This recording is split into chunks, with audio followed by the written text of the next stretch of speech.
Thanks, Marty. This is our Earnhardt Childress racing engine. It's not a Toyota engine, but what's going on with the engine, as you're seeing the pistons work right here in this area, as this piston's coming back up, we have the exhaust piston, the exhaust valve right here, and then you have very little piston to valve clearance right here. So if you over rev that engine and that valve makes contact with a piston, you actually bend the valve and it comes back up to meet with the seat right here. It's not going to set down properly, and what it's going to do is it's going to pop the head off that valve, go down, and it's going to totally devastate the engine. Marty?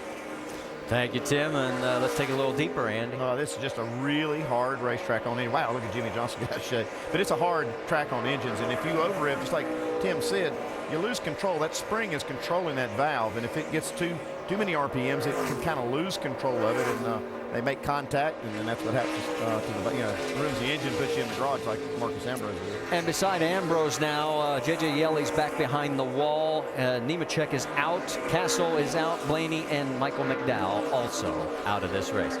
And Clint Boyer has just picked up another position as we were updating on some of the other cars. And Clint right now in 15th and pulling away from A.J. Allmendinger. That's 25 spots and counting for Clint. Still on the mark. Yeah, he found those first 20 to be not too difficult, but these last 5 have been a little more, but he's taking his time. He knows this is a long race. He and I had this discussion the other day. He was talking about trying to come from 40th starting spot. And I said, man, that's a long 500 miles. And he said, that's what the guys keep telling him. So you got plenty of time to get there with a good car. And as we mentioned, right now, he is currently listed 12th in the Chase Championship point standing. Mark Martin 13th in the 14th position, held down, but Dale Earnhardt Jr. Let's update you as we're working lap 64 of 200 while you watch this battle going on the track. Race lead up front is still 2.8 seconds. Here's one of the better battles we've got as far as closure, as Kevin Harvick is getting closer to Kyle Busch. Kyle running 10th, and just as I say that, it looks like Kyle starts opening up a little ground.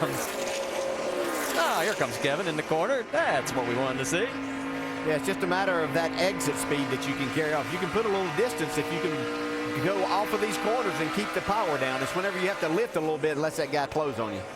Well, you were mentioning this is how you always check yourself coming across, checking your tack at the stripe.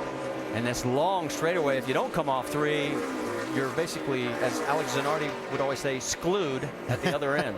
Yeah, and that's the thing about why it's so important to carry that momentum off turn 3, because that straightaway is so long that you'll continue losing time all the way down the straightaway. Yeah, you saw 2 completely different lines right there. Kyle Busch up about 2.5 lanes down in turn 1. Kevin Harvick right down on the very bottom where it's a little bit rougher, but that's he was able to get a good launch off the corner and close in that gap a little bit. Well, we talked about how Kevin seems to be in this mix every week. It's sort of subtle during the mid portion of the race, but by the time we get to crunch time, that's when he has been moving forward, making his presence felt, and right now doing a good job running in the 11th spot as they get ready to go around the slower vehicle, the 37 of David Gilliland. Yeah, to be a points leader, he gets about as little talked about him sometimes as anybody that I can remember in recent history, but it's just because he's kind of methodical at what he's going about this end. Right. It's just like what Marty said. I mean, he just shows up at the end. Well, you don't have a lot of time to talk about him when he shows up 5 laps to go in the top 5. Kyle got a little tail happy. Can he close on him as they come down the Long Pond Straight? I think that's the way Kyle likes to drive his car. Yeah. I think David Pearson would be pretty proud of Kevin Harvick, wouldn't he? That's the way he used to go about things. That was Pearson's motive right there, just to hang around and just, look at his watch, drive with one hand, and it gets down to crunch time now. He's got both hands on the wheel. What a difference a year makes after 20 races. Take a look at that, from 22 to 9 this year. Jamie, what's the latest you're hearing? Well, I talked to Gil Martin, crew chief for Kevin Harvick, and I asked him about Kevin and his driving style. He said he cuts the corner more so than any other driver.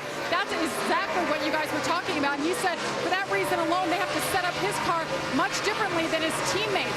So they have to rely solely on Kevin because they're kind of out by themselves. They're like, man, why don't you run up higher like the rest of them and arc the corner like Clint Boyer? And he just doesn't do it. He doesn't like to drive the car like that. But the good news for Kevin right now, he said the car is getting better. They're making improvements on their pit stops. Yeah, Jamie, we've pointed out a number of times over the last couple of years since I've been in the booth of how Kevin does drive the car straighter into the corner, and that does make you do different things because he wants the car to turn in the center, but for someone like Clint Boyer who may arc it in a little bit more, or Jeff Burton, you have to do different things to make that car do what he's wanting it to do there. And you don't want to change somebody's style like Kevin. I mean, it gets results. He still gets results with his style. Don't change him. Give him what he wants. That's the crew chief's job, is to give him what he needs in that car. And Kevin will go out here and deliver. Might be different than you see like these other guys doing, but it still is very effective. Well, we've just passed the top of the hour. If you are just joining us, there's your race leader, Jimmy Johnson, as he has got a 3.3 second lead over Jeff Gordon. Kevin Harvick, our points leader, as we mentioned, running 11th. Clint Boyer has picked up 25 spots, is now running 15th. And Marcus Ambrose is behind the wall with an engine issue. And not good news for him, as we have worked 67 of 200 laps. Denny Hamlin, he's running third right now, and he's looking to make it 3 in a row here. Jeff Gordon has been second 8 times this year, and you already know about Jimmy.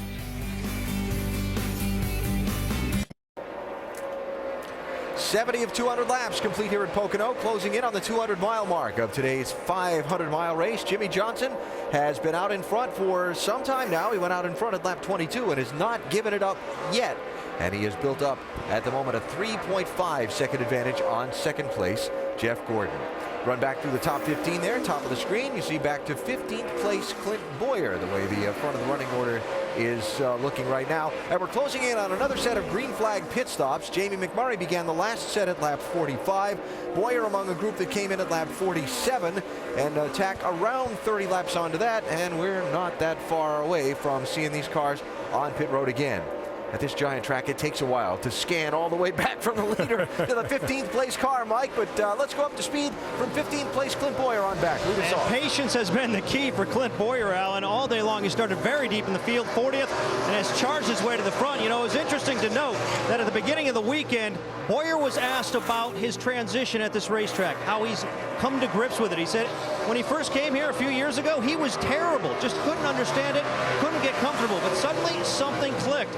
And you can see that something clicked here today. He's been awfully good making his way through the field, showing that patience we alluded to, but still there's a long way to go, and he's got, well, a good bit of time to get there, I'd say, Jamie. And right behind him is the 43 of A.J. Allmendinger. The weekend started out really well for this team. They qualified 7th, their best effort here. And with finishing 10th 6 weeks ago, they were very optimistic that they could finish inside the top 10 and even better that result.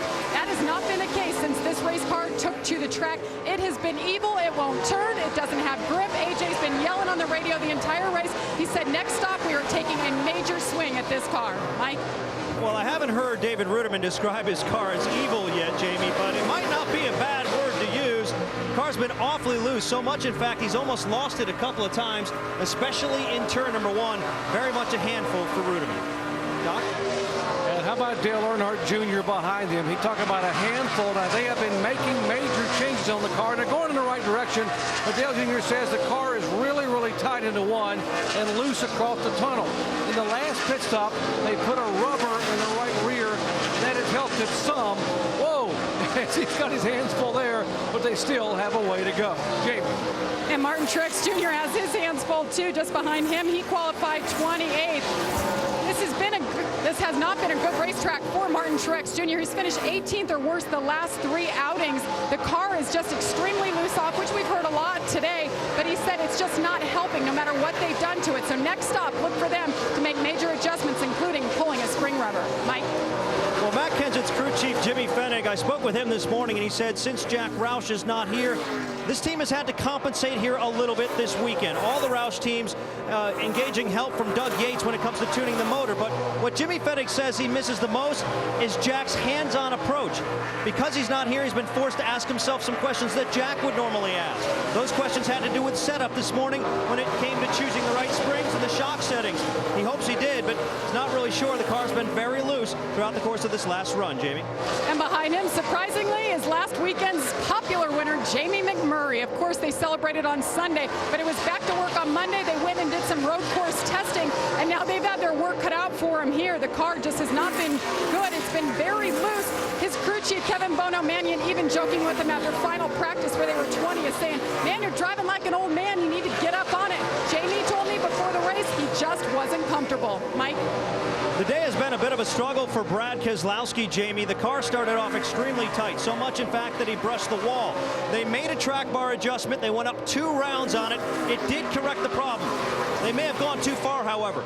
Keselowski said recently it's just a little bit loose. Doc?